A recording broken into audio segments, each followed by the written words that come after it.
بسم اللہ الرحمن الرحیم الحمد للہ رب العالمین والصلاة والسلام علی رسولہ الکریم وعلی آلہ واصحابہ اجمعین۔ باب الفتیہ وہو واقف علی الدابہ وغیرہا۔ فتویٰ دینا اس حالت میں کہ مفتی صاحب فتویٰ دینے والے جانور یا کسی اور پہ بیٹھے ہوئے ہوں، یعنی کسی سٹیج پہ یا کسی ایسی جگہ پہ جو کہ دوسری جگہ کے مقابلے میں زیادہ واضح ہے۔ الفتیہ اور الفتویٰ یہ دو علیحدہ علیحدہ لغتیں ہیں۔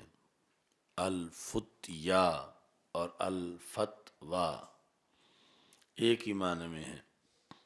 حضرت عبداللہ بن عمرو بن عاص رضی اللہ تعالی عنہما سے مروی ہے کہ رسول اکرم صلی اللہ علیہ وسلم حجۃ الوداع کے موقع پر منا میں کھڑے تھے، یسألونہ، درحال کہ لوگ آپ سے مسائل پوچھ رہے تھے۔ حجۃ الوداع یا حجۃ الوداع دونوں طرح جائز ہے، ہا کے فتح کے ساتھ اور کسرہ کے ساتھ، لیکن جوہری نے یہ کہا ہے کہ کسرہ جو ہے وہ شاذ ہے۔ وقافہ کا مطلب ہے وقوف کیا ہوا تھا، جس طرح وقوف عرفات ہے ایسے ہی وقوف منا ہے، اور منا کا وقوف یہ سب سے طویل وقوف ہے کیونکہ اس کے کئی دن ہیں، عرفات سے پہلے اور عرفات کے وقوف کے بعد۔ حجۃ الوداع، منا میں آپ ٹھہرے ہوئے تھے جب کہ لوگ آپ سے سوال کر رہے تھے، تو ایک شخص آیا، اس نے یہ کہا لم اشعر فحلقت قبل ان اصبح، اپنی طرف سے معذرت پیش کی۔ لم اشعر، مجھے پتہ نہیں چلا، اگر پتہ چل جاتا پھر تو میں ایسا نہ کرتا، لیکن مجھے پتہ ہی نہیں چلا تو میں نے کیا کر دیا، میں نے ذبح سے پہلے حلق کر دیا، تو اب میرے لیے کیا حکم ہے؟ تو رسول اکرم صلی اللہ علیہ وسلم نے فرمایا اذبح ولا حرج، ذبح کرو اور کوئی حرج نہیں ہے۔ فجاء آخر، ایک اور صحابی آئے، انہوں نے کہا لم اشعر، مجھے پتہ نہیں چلا، فنحرت قبل ان ارمی، میں نے رمی کرنے سے پہلے قربانی کر دی ہے۔ قال ارمی، تو رسول اکرم صلی اللہ علیہ وسلم نے فرمایا کہ تم اب رمی کر لو، کوئی حرج نہیں ہے۔ فما سئل النبی، نہیں سوال کیا گیا رسول اکرم صلی اللہ علیہ وسلم سے کسی شے کے بارے میں جو مقدم کی گئی ہے یا مؤخر کی گئی ہے، مگر یہ کہ آپ نے فرمایا کہ افعل ولا حرج۔ تو حج کے موقع پر جو 10 ذو الحج کا دن ہے، یہ زیادہ تھکاوٹ اور زیادہ احکام کی ادائیگی کا دن ہے، اور اس میں ترتیب لازم ہے، اگر خلاف ترتیب کریں تو پھر دم پڑ جاتا ہے۔ تو ترتیب جو ہے وہ یہ ہے کہ سب سے پہلے اس دن رمی کرنی ہوتی ہے، رمی کے بعد نہر ہے، نہر کے بعد حلق ہے، اور حلق کے بعد طواف ہے، طواف افاضہ یعنی فرض طواف۔ تو احناف کے نزدیک اس میں ترتیب واجب ہے، اگر خلاف ترتیب کریں تو دم پڑ جاتا ہے۔ رمی چونکہ اس سے پہلی رات جو ہے وہ ہے مزدلفہ کا وقوف، تو مزدلفہ سے نماز فجر پڑھ کے اندھیرے میں ہی چلنا ہوتا ہے منا کی طرف، یعنی یہ واپسی کا سفر ہے۔ تو منا پہنچنے کے بعد، سورج طلوع ہونے کے بعد یہ پہلے دن رمی کرنی ہوتی ہے، تو یہ رمی کر لیں تو اس کے بعد پھر قربانی ہو سکتی ہے، جب تک رمی نہ کی ہو قربانی نہیں ہو سکتی، اور قربانی ہو جائے تو پھر حلق کرنا ہوتا ہے۔ اور اگر ابھی تک قربانی نہ کی ہو تو پھر حلق نہیں کروا سکتے، اور حلق کرایا ہو تو پھر طواف ہو سکتا ہے، اگر حلق ہی نہ ہو تو پھر طواف نہیں ہوتا۔ تو یہ 4 کام ہیں اس دن: رمی کرنا، قربانی کرنا، حلق کرنا اور طواف کرنا، اور چاروں میں ترتیب لازم ہے، اور اگر ترتیب صحیح نہ رہے تو پھر دم پڑ جاتا ہے۔ یعنی دم جو ہے وہ قربانی کے مشابہ ایک جانور جس میں وہ شرطیں پائی جائیں تو وہ ذبح کرنا۔ تو اس دن یہ چاروں کام جو ہیں ان میں ترتیب قائم رکھنے کے لیے بہت زیادہ محنت کرنی پڑتی ہے۔ یہ جو قربانیاں، کچھ لوگ تو ویسے بینک میں پیسے جمع کرا دیتے ہیں، وہ ویسے مشکوک ہے۔ جو اپنے طور پر کرتے ہیں اس کے لیے بھی ضروری ہے کہ سب کی پہلے رمی ہو چکی ہو، اور اگر کوئی رمی، مثلا کوئی بابا جی گم ہو گئے ہیں، واپس ابھی پہنچے نہیں، اور 10 بج گئے ہیں، 12 بج گئے ہیں، زور ہو گئی ہے، ابھی تک وہ مل ہی نہیں رہے، ان کی ابھی تک رمی نہیں ہوئی، تو ان کی قربانی نہیں ہو سکتی۔ اگر پہلے کر دی گئی تو وہ پھر ان پہ دم لازم آ جائے گا۔ اور اس کے بعد جو ہے وہ کئی حلق کرانے میں جلد باز ہوتے ہیں کہ جلدی ٹنڈ کرا کے بیٹھیں حاجیوں میں، تو وہ تب ہو سکتی ہے جب پہلے رمی بھی ہو چکی ہو، قربانی بھی ہو چکی ہو، اور آگے جا کے پھر جا کے طواف کا سلسلہ۔ تو اس میں ایک تو ویسے جدت ہے، لوگ سہولت پسند ہیں، اور دوسرا یہ ہے کہ یہ جو لا مذہبیت ہے، غیر مقلدیت، اس کی بنیاد پر، اور پھر سعودی مفتیان جو ہیں وہ مزید سہولت دینے کے چکر میں ایک سال انہوں نے ایک حج کے موقع پر کتاب تقسیم کی، افعل ولا حرج۔ اس کتاب کا نام ہی تھا افعل ولا حرج، جیسے بھی کرو کوئی حرج نہیں۔ تو انہی مسائل کے بارے میں وہ تھی، اور یہ اور اس کے علاوہ جن چیزوں میں دم پڑتا ہے وہ سارے دم انہوں نے اٹھا دیے کہ جیسے بھی کرو کوئی دم نہیں پڑتا۔ کسی نے قربانی کی ہے یا نہیں کی، وہ حلق، طواف و حلق کرا سکتا ہے، حلق نہیں کرایا تو طواف کر سکتا ہے۔ تو یہ لاکھوں کی تعداد میں ایک حج کے موقع پر تقسیم ہوئی۔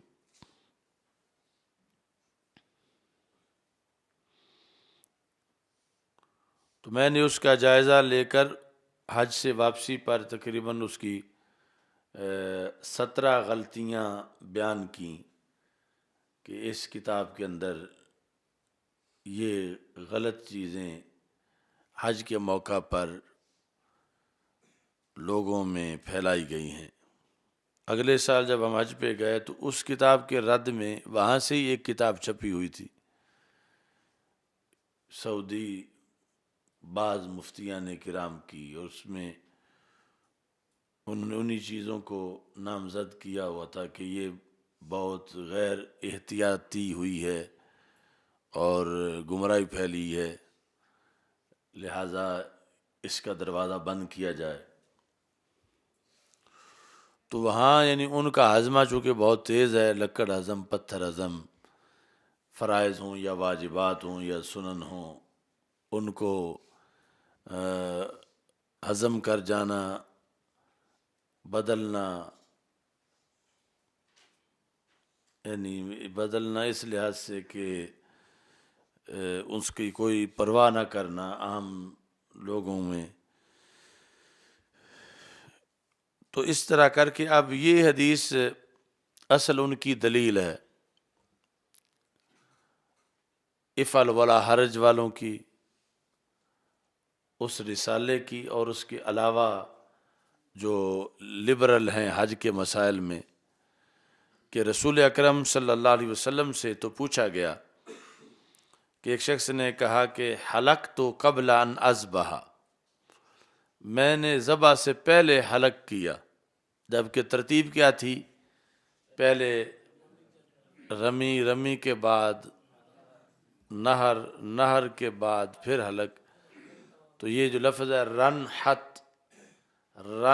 حت، اس میں ترتیب ہے را رمی، نون نہر، ہا حلق، طا طواف، رن حت. تو اس نے یہ کیا کہ ذبح سے پہلے حلق کیا، تو رسول پاک صلی اللہ علیہ وسلم نے فرمایا کہ تم اب ذبح کر لو، کوئی حرج نہیں ہے. تو اب ترتیب یہ تھی کہ پہلے ذبح کرنا ہے اور پھر حلق کروانا ہے. ایسے ہی ایک شخص نے کہا کہ میں نے رمی سے پہلے ذبح کر لیا ہے. ترتیب کیا تھی کہ پہلے رمی کرنی ہے، تو نبی اکرم صلی اللہ علیہ وسلم نے اسے بھی فرمایا کہ کوئی حرج نہیں ہے.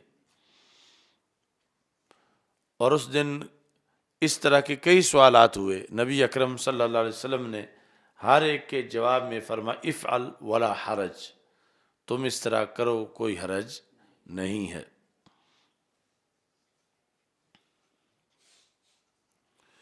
تو امام عینی نے اس کی مکمل وضاحت کی ہے، یعنی مقصد کیا تھا. اس کا خلاصہ یہ ہے کہ بعض صورتوں میں ایک دم لازم آتا ہے اور بعض صورتوں میں 2 دم لازم آتے ہیں. مثلا ذبح سے پہلے حلق کیا تو 1 دم ہے، لیکن اگر اس کا حج قران تھا تو پھر اس پہ 2 دم لازم آئیں گے.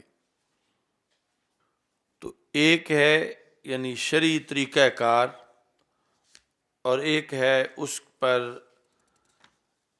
عارض آ جانے والے بعض عوارض. اصل شرعی طریقہ کار ترتیب ہے، اور بعض عوارض کی وجہ سے یہاں پر ترتیب ساقط تھی جب رسول پاک صلی اللہ علیہ وسلم نے یہ بیان فرمایا. اب اس سے یہ استدلال کر لینا کہ آج بھی کوئی جس طرح کرے کوئی حرج نہیں، تو یہ استدلال درست نہیں ہے. سب سے پہلے تو سائل کے سوال کے آغاز میں ہے کہ لم اشعر، مجھے پتہ نہیں چلا تو میں ایسا کر بیٹھا ہوں. تو سائل نے اپنی جہالت کا خود اعتراف کیا اور عذر پیش کیا کہ اگر مجھے پتہ ہوتا پھر تو میں ترتیب کا خیال رکھتا، لیکن مجھے پتہ ہی نہیں چلا تو میں نے ایسا کر دیا ہے، تو میرے لیے اب کیا حکم ہے. تو اب اس کو عمومی حالات پہ لاگو کرنا اور اسے دین بنا لینا مطلقاً یہ درست نہیں ہے، چونکہ جب سوال جو ہے وہ مخصوص حالت میں ہے تو اس کا جواب بھی مخصوص حالت پر محمول ہوگا، مطلقاً شرعی طریقہ کار نہیں قرار پائے گا. بات اصل میں یہ تھی کہ اگرچہ حجۃ الوداع تھا لیکن بہت سے لوگوں تک اسلام نیا پہنچا ہوا تھا. تو امام عینی کہتے ہیں وَذَلِكَ أَنَّ السَّائِلِينَ كَانُوا نَاسًا أَعْرَابًا لَا عِلْمَ لَهُمْ بِالْمَنَاسِكِ،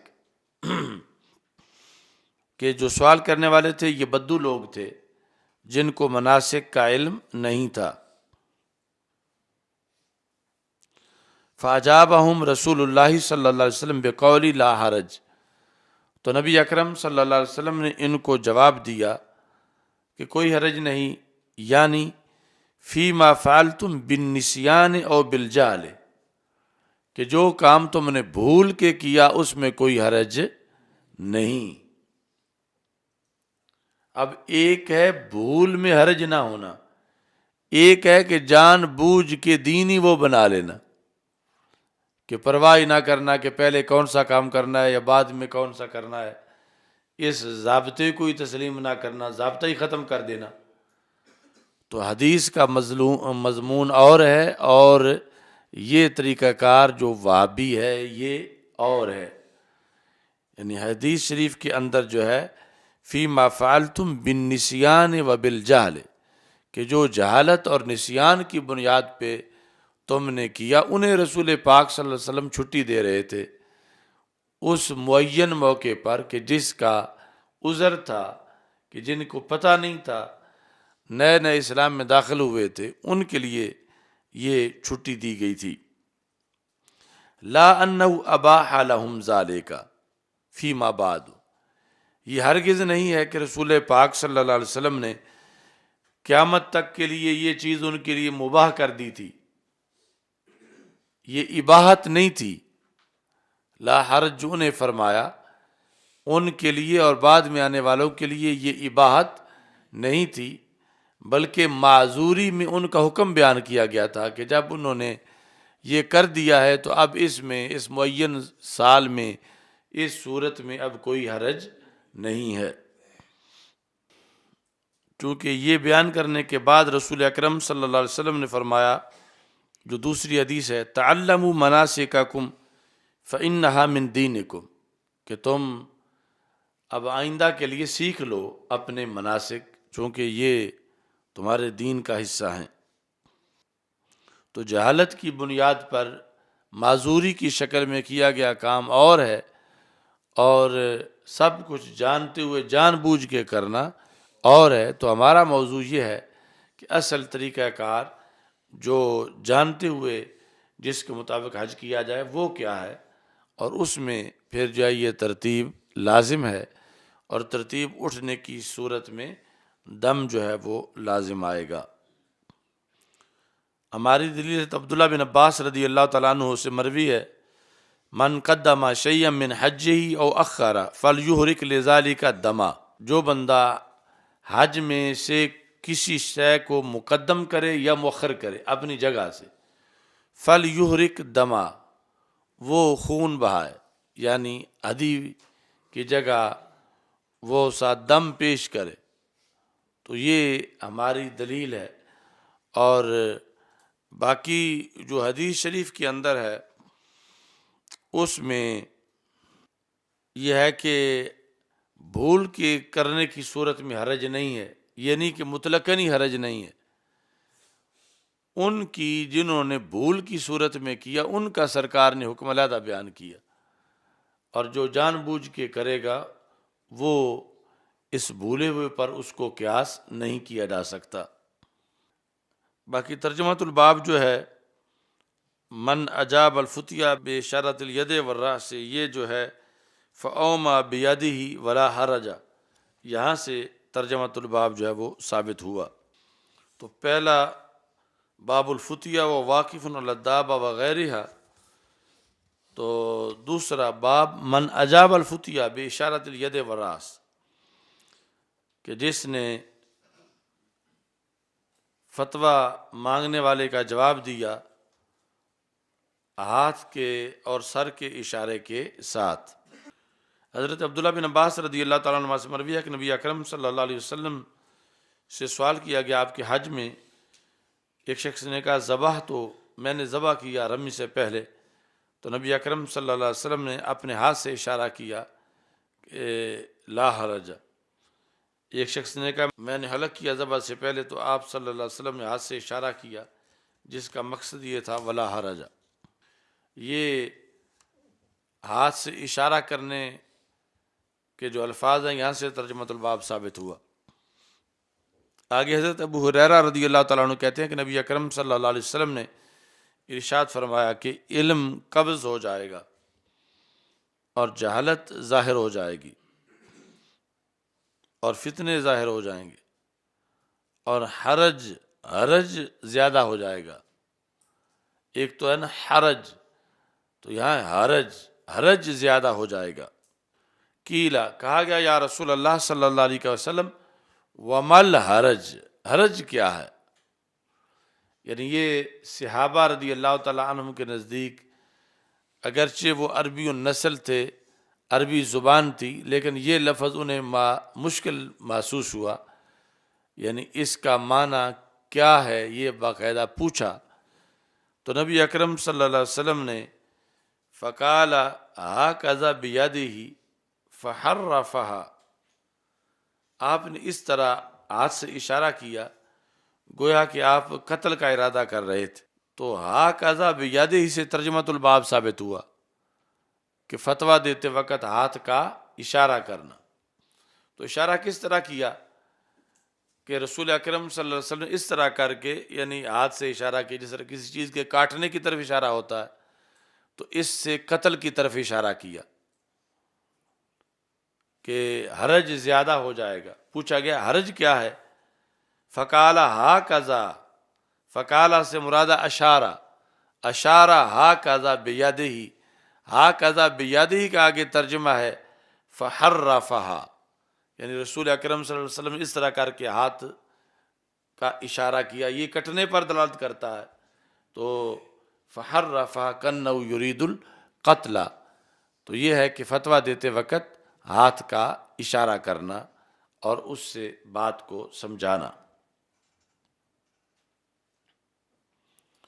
حضرت اسماء رضی اللہ تعالیٰ عنہ کہتی ہیں کہ میں حضرت عائشہ صدیقہ رضی اللہ تعالیٰ عنہ کے پاس آئی اس حالت میں کہ آپ نماز پڑھ رہی تھیں۔ میں نے کہا لوگوں کو کیا ہوا ہے؟ یعنی میں نے کہا سے مراد حضرت اسماء کہتی ہیں میں نے کہا لوگوں کو کیا ہوا ہے، چونکہ وہ ایک ایسی نماز تھی جو روزانہ نہیں پڑھی جاتی، تو اس بنیاد پر انہیں تعجب تھا جو کسوف کی بنیاد پر پڑھی جا رہی تھی سورج گرہن کی وجہ سے۔ میں نے کہا لوگوں کو کیا ہے؟ فاشارت الی السماء، تو حضرت عائشہ صدیقہ رضی اللہ تعالیٰ عنہا نے آسمان کی طرف اشارہ کیا، تو میں نے دیکھا کہ لوگ قیام کر رہے ہیں۔ فقالت، حضرت عائشہ صدیقہ رضی اللہ تعالیٰ عنہا نے کہا سبحان اللہ، میں نے کہا کوئی نشانی ہے؟ فاشارت برأسہا، تو انہوں نے اپنے سر سے اشارہ کیا ہاں۔ فقمت، تو میں بھی کھڑی ہو گئی۔ حضرت اسماء کہتی ہیں حتی تجلانی الغشی، یہاں تک کہ مجھ پر غشی طاری ہو گئی، تو میں گرمی زیادہ تھی تو ڈال رہی تھی پانی اپنے سر پر۔ فحمد اللہ عز وجل، نبی اکرم صلی اللہ علیہ وسلم نے اللہ کی حمد کی اور تعریف کی، پھر یہ ارشاد فرمایا کہ جو چیز بھی آج تک میں نے نہیں دیکھی تھی مجھے یہیں دکھا دی گئی ہے اس جگہ، یہاں تک کہ جنت اور دوزخ بھی دکھا دی گئی ہے، اور میری طرف وحی کی گئی ہے کہ تم اپنی قبروں میں آزمائے جاؤ گے فتنہ دجال کی طرح۔ یا تو فتنہ دجال کے لیے مثلا فتنۃ دجال کہا یا قریب فتنۃ دجال کہا۔ راوی کہتے ہیں کہ مجھے پتہ نہیں کہ حضرت اسماء رضی اللہ تعالی عنہا نے ان میں سے کون سا لفظ استعمال کیا ہے۔ فتنہ دجال تو آزمائش ہوگی قبروں میں بھی، عمومی طور پر سمجھا جاتا ہے کہ مرنے سے آزمائشیں ختم ہو جاتی ہیں، کہ روح نکل گئی تو اب دنیا کے سارے امتحانات ختم ہو گئے، لیکن اس حدیث سے پتہ چلتا ہے کہ مرنے کے بعد بھی ابھی آزمائش من وجہ باقی ہے، اگرچہ اکثر آزمائش ختم ہو گئی ہے لیکن ایک آزمائش اور وہ بھی بڑی سخت ہے وہ ابھی باقی ہے، وہ فتنہ دجال کی طرح ہے، اس کے ہم پلہ ہے۔ فتنہ دجال جو ہے معاذ اللہ جب دجال آئے گا اور لوگوں کو کہے گا کہ میں اللہ ہوں تو مجھے اللہ تسلیم کرو، اور پھر اس میں پاور ہوگی، وہ جو کرشمے کر کے دکھائے گا تو ایمان بچانا بڑا مشکل ہوگا، تو اس کے قریب قریب جو ہے یہ آزمائش ہے قبر کے اندر۔ کس طرح ہے کہ اب اس میں بھی یہ سنی عقیدہ ماننا پہلے ضروری ہے، تب یہ حدیث صحیح ہو سکتی ہے کہ قبر والے کو باہر سب کچھ یوں نظر آ رہا ہے جس طرح شیشے سے باہر نظر آتا ہے، بلکہ شیشے سے بھی زیادہ، چونکہ شیشے سے نظر آ سکتا ہے، سنائی نہیں دیتا، تو قبر والے کو سنائی بھی دیتا ہے، یعنی باہر جو کچھ ہو رہا ہے وہ سنائی بھی دیتا ہے اور نظر بھی آتا ہے۔ تو ایسی صورت میں جب وہ قبر میں ہوتا ہے اور باہر اس کو نظر آ رہا ہے اور باہر والا سنائی بھی دے رہا ہے، اس حالت میں اس کا امتحان ہوتا ہے، وہ جو منکر نکیر آ کے سوال کرتے ہیں، مر ربوں کا، ما دینوں کا، یہ سوالات۔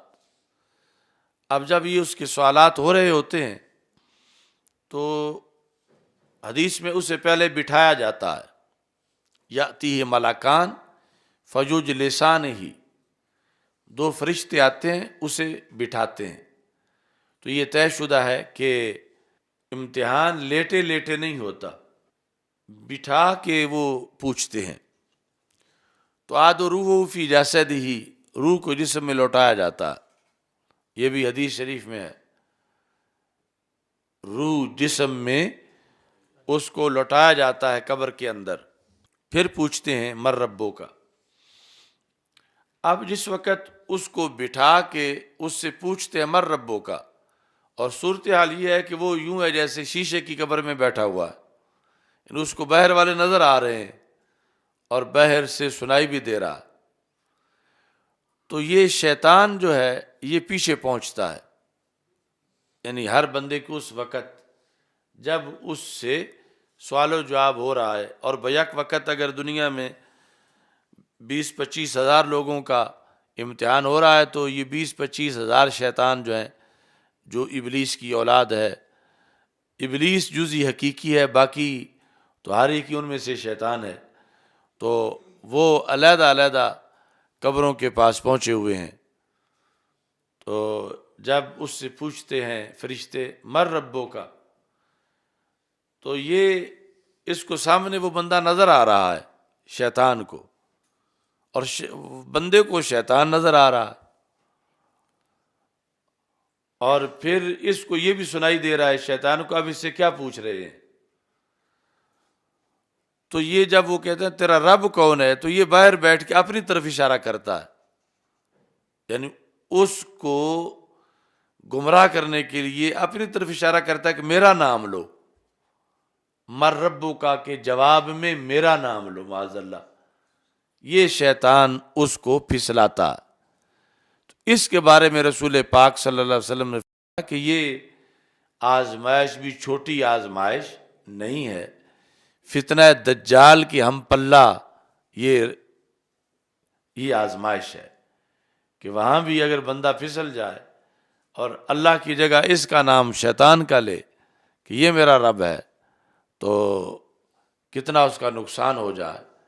تو اتنا کمینہ ہے یہ شیطان کہ مرنے کے بعد بھی بندے کے پیچھے جاتا ہے اسے ڈبونے کے لیے کہ میرا نام لے گا تو پھر جہنم میں جائے گا، اور اپنی طرف متوجہ کر کے یہ اس سے غلط کہلوانا چاہتا ہے۔ لفظ دیکھو، فَأَمَّا الْمُؤْمِنُ أَوِ الْمُوقِنُ لَا أَدْرِي بِأَيِّهِمَا قالت اسماء، راوی کہتے ہیں کہ مجھے پتہ نہیں کہ مومن کا لفظ بولا یا موقن کا لفظ بولا۔ تو پہلا سوال تھا جو ہے وہ مر ربوں کا، اس میں بھی وہ اشارہ کر رہا تھا شیطان، اور دوسرا ما علموں کا بہذا الرجل، اس میں بھی اشارہ کر رہا تھا۔ تو اس شخص نے جو پاس ہو گیا ہے اس نے کہا ہوا محمد الرسول اللہ صلی اللہ علیہ وسلم جاءنا بالبینات والہدی، کہ یہ حضرت محمد مصطفیٰ صلی اللہ علیہ وسلم ہے جو ہمارے پاس روشن دلیلیں اور ہدایت لے کر آئے۔ یہ جو دوسرا سوال ہے، فعجبنا، ہم نے ان کی دعوت کو قبول کیا اور ہم نے ان کی پیروی کی۔ 3 بار وہ کہے گا کہ یہ محمد مصطفیٰ صلی اللہ علیہ وسلم ہے۔ فیقالو، تو پھر اب یہ پاس ہو گیا ہے قبر کے امتحان میں، فیقال، اس سے کہا جائے گا نم صالحہ، یہ نہیں کہا جائے گا مر جاؤ، کہا جائے گا نم، یا نم یا نم، نام ینام باب ہو تو پھر نم، نام ینوم ہو تو پھر نم، معنی کیا ہے؟ سو جاؤ، صالحہ، اچھے طریقے سے، یعنی ایسا سونا کہ جس میں آرام میں کوئی خلل نہ آئے، تم کامل طریقے سے سو جاؤ۔ قد علمنا ان کنت لموقنا بہ، ہمیں پہلے ہی پتا تھا کہ تم یقین رکھتے ہو حضرت محمد مصطفیٰ صلی اللہ علیہ وسلم پر۔ یہ مومن کا امتحان ہو گیا ہے، اور مومن کے بارے میں فرشتے کہتے ہیں ہمیں پہلے ہی پتا تھا، تم نے یہی جواب دینا ہے۔ وَأَمَّا الْمُنَافِقُ أَوِ الْمُرْتَابُ، یہ راوی جو حضرت اسماء سے روایت کر رہے ہیں انہیں شک ہے کہ انہوں نے لفظ منافق کا بولا یا مرتاب کا بولا، مطلب دونوں کا ایک ہے۔ وہ کیا کہے گا؟ لا ادری ای ذالک قالت اسماء، راوی کہتے ہیں میں نہیں جانتا کہ منافق بولا لفظ یا مرتاب، کون سا لفظ بولا؟ فیقول، منافق کہے گا لا ادری، میں نہیں جانتا، سمعت الناس یقولون شیئا فقلتہ، میں نے لوگوں کو ایک بات کہتے سنا تو میں بھی ویسے دنیا میں کہتا رہا، میں نہیں جانتا۔ تو یہ اس کی طرف سے جھوٹ ہوگا، جس طرح دنیا میں جھوٹ بولتا تھا۔ تو اس طرح کر کے یعنی یہ منافق ناکام ہو جائے گا اور مومن کامیاب ہوگا۔ الکوثر الجاری میں یہاں سوال ہے، حل تعاد روحہ الی جسدہ کما کان فی الدنیا، کیا اس کی روح جسم میں لوٹا دی جاتی ہے جس طرح دنیا میں لوٹائی جاتی تھی؟ او یحصل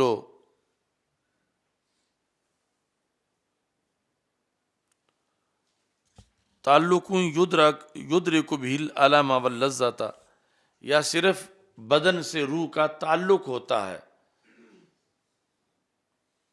تعلق ہونا علیحدہ بات ہے، روح کو لوٹانا علیحدہ بات ہے۔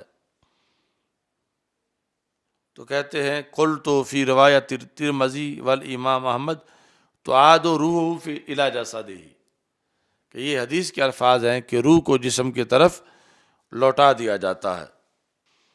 اچھا، جب روح لوٹائی جاتی ہے تو کیا پھر نکال لی جاتی ہے؟ لوٹانا ثابت ہے حدیث سے، اور وہ حدیث کس میں ہے؟ جامع ترمذی میں ہے، اور ایسے ہی مسند امام احمد میں ہے کہ روح کو لوٹا دیا جاتا ہے۔ تو لوٹانے کے بعد کیا پھر نکالا جاتا ہے یا روح جسم میں ہی رہتی ہے؟ الکوثر الجاری میں جواب ہے قلت لا، یعنی لوٹانے کے بعد پھر نہیں نکالی جاتی، روح جسم کے اندر ہی رہتی ہے، کیونکہ آگے حدیث کے الفاظ اس پر دلالت کرتے ہیں۔ اگر وہ بندہ برا ہے تو سلط علیہ 99 تنینا تلدغو الی قیام الساعہ، معاذ اللہ اس پہ 99 سانپ مسلط کر دیے جاتے ہیں جو قیامت تک اسے کاٹتے رہیں گے۔ تو اگر روح نہیں ہوگی تو اس کو درد کیسے ہوگا، اور ان سانپوں کے کاٹنے کا مقصد کیسے پورا ہوگا؟ اور دوسرا، یہ جو مومن کو کہا جائے گا نم صالحہ، تو یہ اس بات کی دلیل ہے کہ یہ نہیں کہا جا رہا کہ مت صالحہ، مر جا، سو جا، تو حالت نیند میں روح برقرار رہتی ہے۔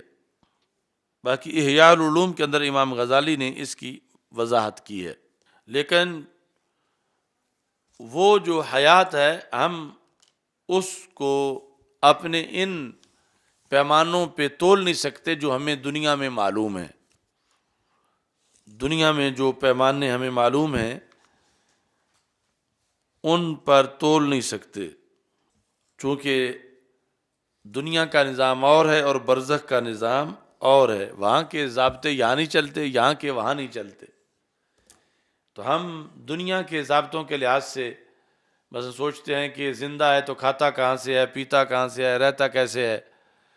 تو یہ ساری چیزیں اس حیات کی ہیں جو ہم دنیا میں جسے جانتے ہیں۔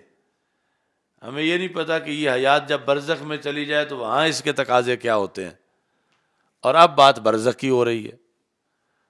تو اگر وہاں کے قانون کا ہمیں پتہ نہیں تو ہم وہاں کی حقیقت کا انکار نہیں کر سکتے۔ تو اس بنیاد پر ہم دنیا میں رہتے ہوئے وہاں کی حقائق کا جب ادراک نہیں رکھتے تو ایمان رکھتے ہیں، ایمان بالغیب، اور اس کا محض اپنی عقل کی بنیاد پہ انکار نہیں کر سکتے، چونکہ ہماری عقل کو وہاں کے پیمانوں کی خبر نہیں۔ تو جب خبر نہیں تو وہاں کے معاملات اور ہیں، یہاں کے معاملات اور ہیں۔ وہاں حیات ہے اور اس کے تقاضے اور ہیں، اور یہاں کی حیات کے تقاضے اور ہیں۔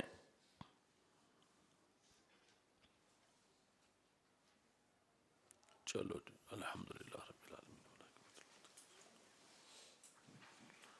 لا الہ الا اللہ،